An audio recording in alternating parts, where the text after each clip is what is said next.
Going through a subtle but profound change is one of the strangest feelings to recognize.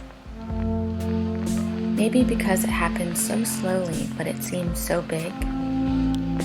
Layer by layer, experiences build upon one another until they take a recognizable shape.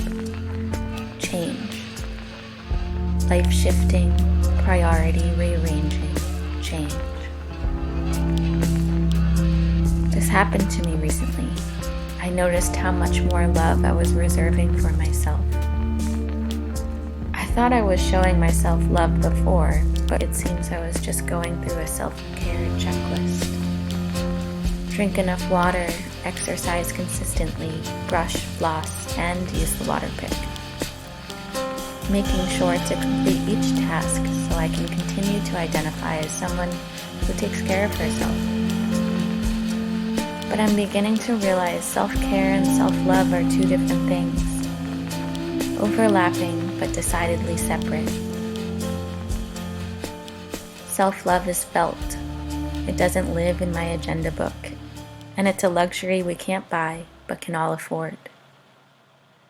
What is self-love to you?